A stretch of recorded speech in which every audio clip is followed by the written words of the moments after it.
This is episode 8. What if they don't like me? Fear of rejection. So, are you ready to unlock your healing power, to turn your wounds into wisdom, to replace the fear of the unknown with courage to face it head on? If so, welcome to the Empowered Transformational Healing Podcast, a beacon of hope in your healing journey.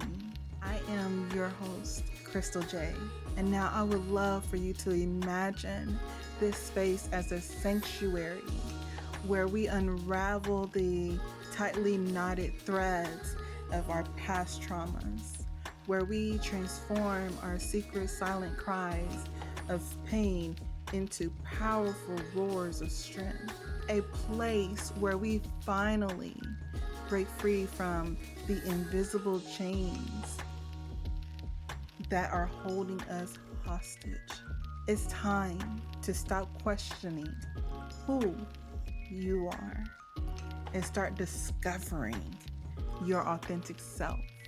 This is not just about survival, it's about thriving. It's about embracing the journey of transformational healing that leads you to live a life filled with joy, passion, and purpose.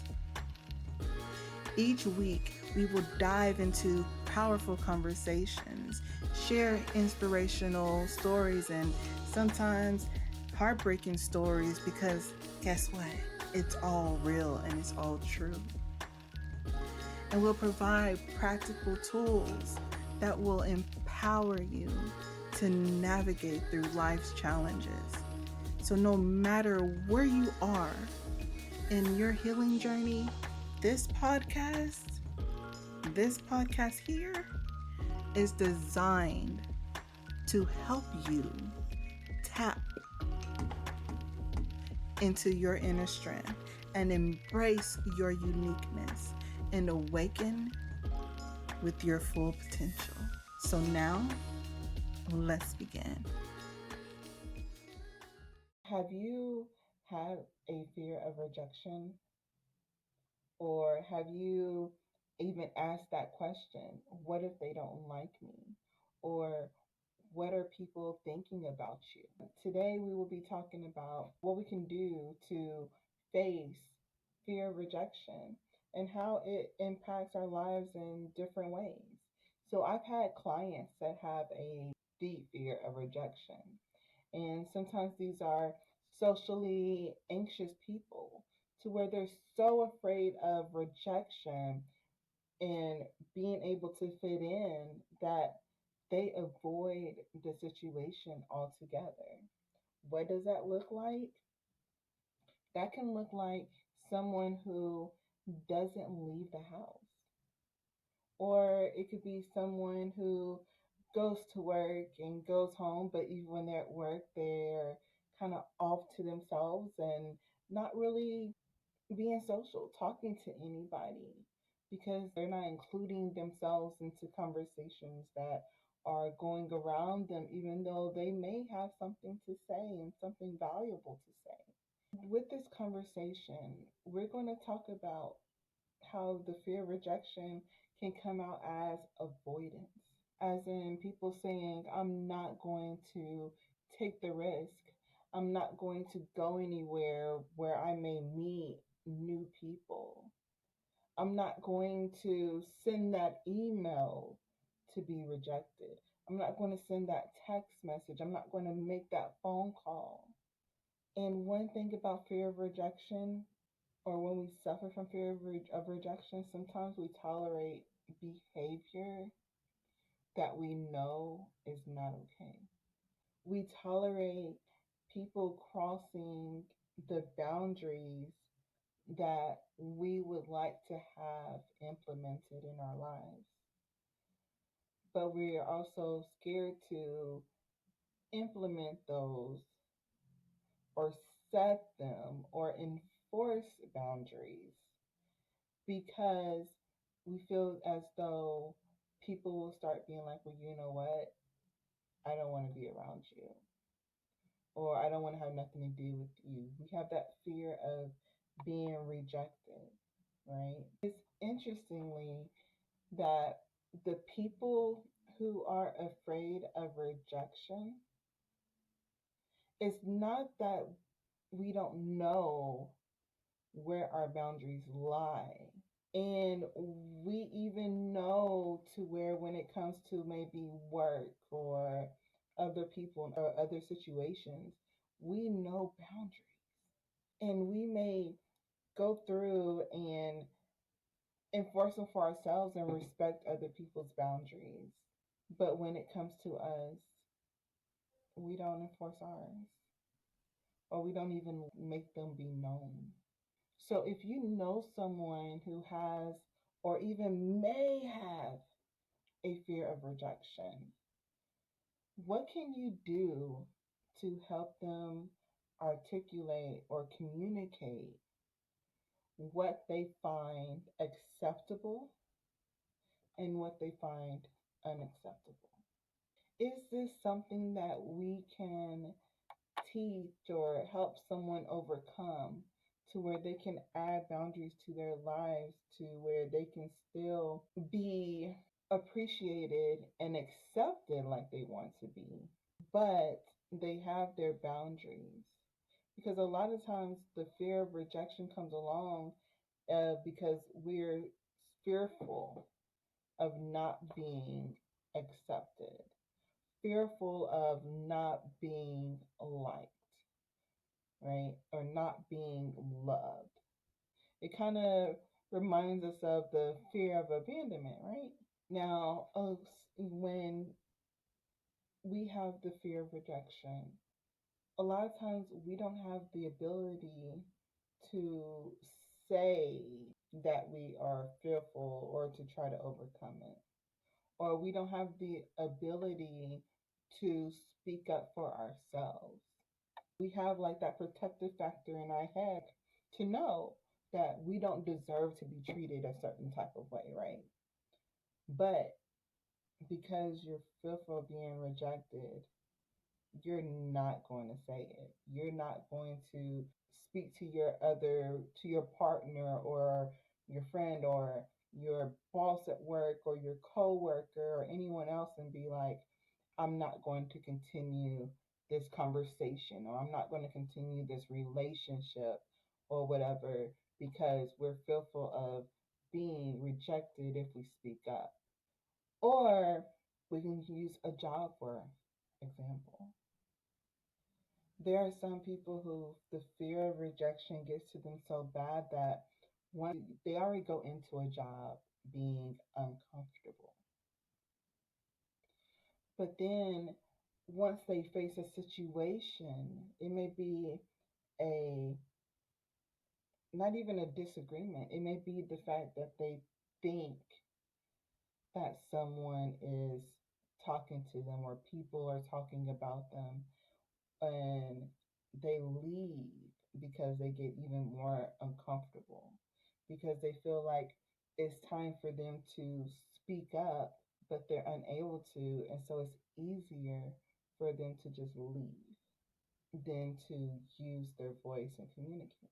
Another example when fear of rejection may come into place is you've been at a job, you've been doing your best at it,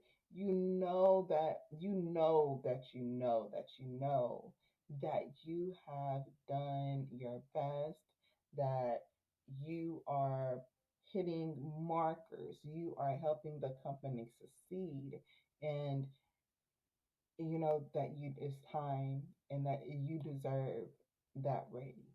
But you end up having a conversation with your boss or your manager or supervisor, and that conversation ends up with you getting more work but not more pay. Or maybe you did get a little pay, but that pay didn't equal the amount of work. You see, because when we speak up and say the things that we like, hey, in that situation, you can sit there and have a conversation with the supervisor or whoever it may be and let them know, look, I have accomplished A, B, and C. This has helped the company in A, B, and C ways. And instead of having that communication, that conversation, you just move on with accepting the more work. In your head, you're wondering, why didn't I speak up for myself? This is how this conversation could have went. But of course, that first conversation is going to be one that ends in a negative way. And then you have another conversation in your head, and that one ends in a negative way. But then you may have another conversation. It may almost end up the way that you want it to be, but you just won't let yourself go there. See, with fear of rejection, a lot of times we focus on the negatives. We focus on how others judge us or will judge us. So I gotta ask you, do you tolerate judgment? Do you judge others? Because, as social creatures, you know, human beings, we are community creatures. We are meant to socialize, right? Anything that we do, we're socializing on some type of level. And so we are always trying to read the room, fill each other out, wondering what is on somebody else's mind, right? So is that judgment or is that trying to be aware? I have another thing. Is judgment the same thing as criticism? Hmm. Or is judgment always negative? Can it be positive? Is judgment, criticism, and what people call roasting, is that all on the same line? Where do we go from judgment to criticism to roasting? Because when I hear those, when I hear like judgment, like you're judging somebody, like one thing, I have to say, like our home is a judge free zone, which means people are open to come in and they're open to share, and we're not going to judge you. This is a safe space. So when I hear judgment, it makes, I don't know, it's something about that word that feels negative. It feels bad. It feels like you're trying to decide if the person is wrong, or you're trying to find what's wrong in that situation. But then when I hear criticism, one thing for me, I appreciate constructive criticism. And I say constructive criticism because when I feel see constructive criticism, it's I may have done this, but then you come back and you tell me, okay, Krystal, you done this, but we can fix it by doing this. So it's like you're using it as a teaching moment. But criticism can be used in a negative way. So does that make it go back to judgment? Or roasting. When I hear the word roasting, people say, oh, roasting, you're laughing and it's humor, but you're still talking about somebody. And most of the time, you're not talking about, it's something that they've done that was silly. Or, it's like you're picking on different things. So when does roasting become humor and funny and a laughing thing to where it becomes criticism to where it becomes judgment? Because things can start out as a roasting session, but then end up as a judgment session. Or you could be roasting and be humor and, it's all about the vibe or whatever else. But then we don't know where that person is internally because we don't always share what's really going on mentally. Or we can be in a good place that time, but then when we're in a negative place, we bring back all the things that people said when they were roasting, even though it was a good time. It was just a funny moment. So where does the line cross? That's a good question. If you know, I want you to send me a message. Let me know. All right, so let's go back. So the fear of rejection. Sometimes I just have to really sit back and think because at one point the fear of rejection ruled my life along with the fear of abandonment because being rejected was also part of why I wouldn't communicate the things I wanted to communicate. Or I wouldn't walk up to maybe people who I'm like, oh, they seem cool, but then walk up to them and be like, hi, I'm Krystal Jae, and whatever else. Well, back then it'd been just Krystal, you know? You miss out on things because of that fear of rejection. Another example of what people might do because of rejection is they are scared to speak up for themselves. You may stay in a physically abused relationship because you feel like if you reach out for help, it may it may be rejected. Someone may reject helping you because they don't want to be part of the situation or they don't want to get in the situation even though they may be helping you. Fear of rejection is also one of the reasons, along with the fear of abandonment, that we might know someone who's in a bad relationship. They know where they mentally and physically want to draw the line, but they don't have the concrete language to set the boundary. So again, we go back to how do we help them communicate? Some people act as though they're not afraid of rejection. And so instead of avoiding the situation, they lie to avoid disappointment. So they say what you want to hear. Or they make up these wild stories to make themselves interesting because they fear that you will reject the person who they really are, right? And all that does is cause more issues because at the end of the day, that doesn't work well in relationships because how long can you keep that up? To avoid situations like this or any fear of rejection, it is helpful to think of something that the fear of rejection does not play a part in your life. So, for example, you may be a great dancer, and so it's easy to dance in front of people.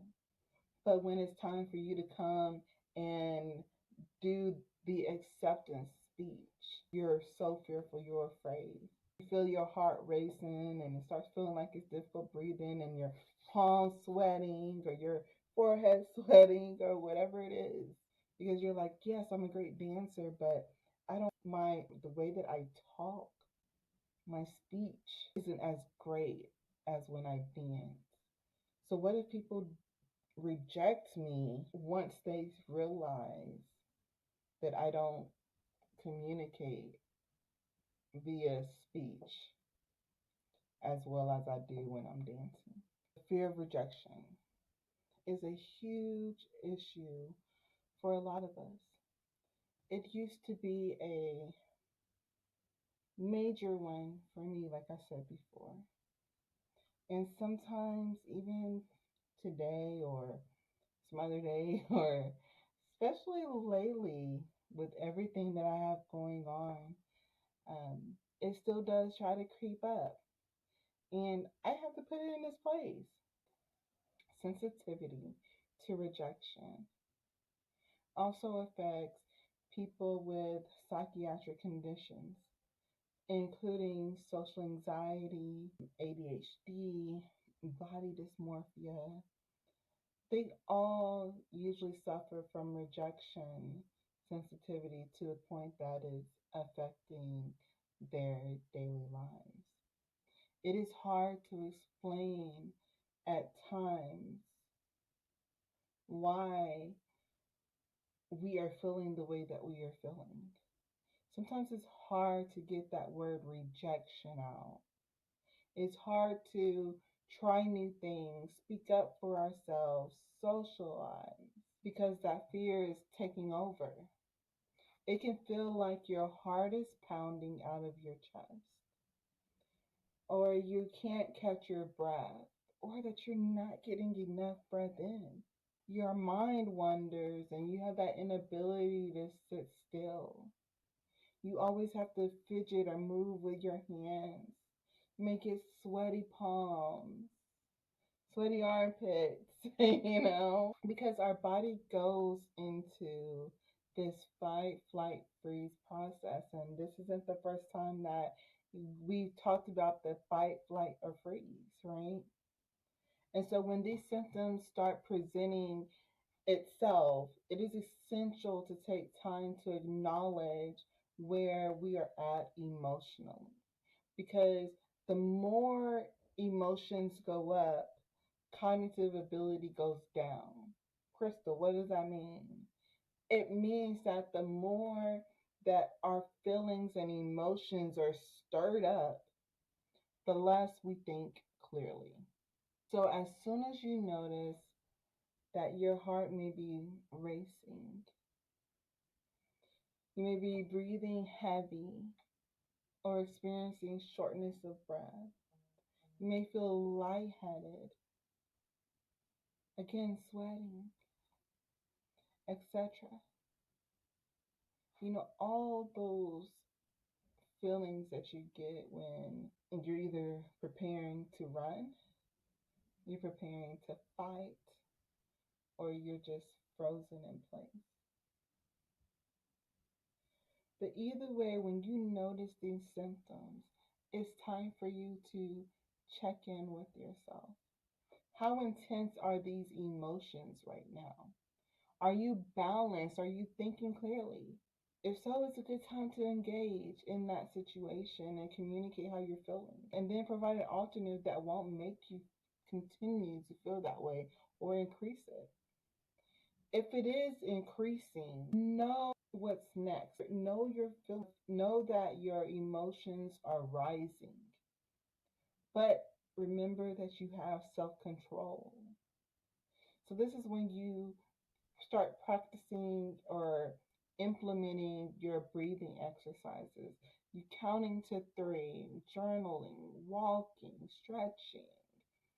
If you're that dancer, dance, meditate. And while it's increasing and it's not at a high point, if it has something to do with another person, you can ask them for clarification at this time. So then that way, once you get clarification, a lot of times it brings us back down because the way that we took something and the way that it was meant is sometimes not on one page, right? And so, how do you ask for clarification? It's what did you mean by that? I'm asking because I took it as blah, blah, blah, blah, blah. Is that correct? See, these will allow time for you to calm down or not continue to rise. And if you are at a emotional high level, we make the situation worse when we try to communicate when we're in that high level because we don't communicate effectively. Sometimes we may purposely hurt others because we're feeling hurt. Have you heard that saying, hurt people hurt people? We don't filter our thoughts or our emotion when it comes to how we are treating others or ourselves. Again, when our emotions are high, right? Or our feelings are being stirred up, emotions being stirred up, our mind isn't thinking clearly. So, again, I want you to remember three things. When you're going through an episode or you're going through, like you're feeling like a fear of rejection or you're realizing that something's going on with you, right? I want you to be able to recognize where you're at emotionally. Because, again, I'm going to say it one more time. The more emotions go up, the less we have of cognitive ability. Are you balanced? What does balance mean? Have clarity. Can you engage in a healthy manner? Is your emotions rising? Or are your emotions high? Are your emotions rising but you're still in control? Because as they're rising, that means less control and you're debating on which action to take. Again, high, you have no clarity. You may be isolating. You don't watch what you say. You have no filter. Okay? That's what we do when we have our fight, flight, freeze. We're either fighting, we're either running, that's our flight, or we freeze. When the fear of rejection is high, we lose the ability to recognize others' intentions, assume people are talking or laughing about us. We assume people are giving us dirty looks, and overall, we're giving people power over us. So, what can you do to change it? You can reflect on a time that you did not feel rejected. Talk in a calm tone. And while we're in that calm tone, we can be open about our feelings, communicate. Reach out to a person that we have faith in. Here comes your healthy support system. Reach out to one of them. I want you to implement ideas that you have found that help for you so that you can overcome the fear of rejection. An example is I've noticed that if I have an outline of what I want to talk about, the it's easier for me to do a speech. It's easier for me to come on here and record podcasts. It's easier for me to do a live. I know I'm doing a live and I'm doing it on intentionally with a task in mind, or I'm going on and talk on a specific subject. It's a lot easier if I have an outline. It allows me to engage better with healthy communication because I'm not worrying about, oh, what am I going to say next? What am I going to say next? Or am I going to say something wrong? Or am I going to forget something? I have this outline to go by. If it's with communication, you can practice what you're going to say. It helps with not stumbling or getting confused. If you're going into something that you know is something that's hard or you're fearful about, or that rejection piece comes in, you can take a moment to meditate. Now everybody thinks, okay, well, I can only meditate. I'm telling y'all, there's been times where I've just went to a place to where I can isolate and be alone and meditate. There have been times where I've been somewhere and I'm like, okay, and I go into my car for a brief moment to have a moment to just breathe, to picture my safe space, or to picture a river or a waterfall, or just to sit and just clear my mind and focus on breathing. You have breath work that you can do as well. And then what's the other ones? Journaling, walking, exercising, yoga, Pilates, dancing. Some people it's singing. So there's many ways and steps that you can take for this to overcome the fear of rejection, to move past it. Or the things that I just shared, recognizing it, right? Recognizing your emotions and that you're being fearful, knowing what you can do to change it, implementing the ideas, the things that you know will help you get out of that fight, flight, freeze mode. So take those things and put them in your pocket. And remember that overcoming fear itself is a journey, a step after step after step. And so, since it's a journey, sometimes in that journey we get stuck in a place for a moment. Like if we're in some quicksand, there may be times to where something's blocking our path and we have to go around it, or we have to pick up and move it. And then there are times where our journey is clear, we're just flying down the road, right? So just remember that fear does not rule who you are. And it's normal to have fear. So I'm not going to sit here and say you're going to never have fear again. It's the part of knowing and having the tools and being equipped with resources and skills and tools that will help you get past that moment. Because everyone has experienced fear at one time or another. So if you related to this episode or know someone who may relate to this episode, share it. And if you want to learn more, message me. Or the questions that I've asked. Y'all, these are really questions I want to know. Send me a message, comment.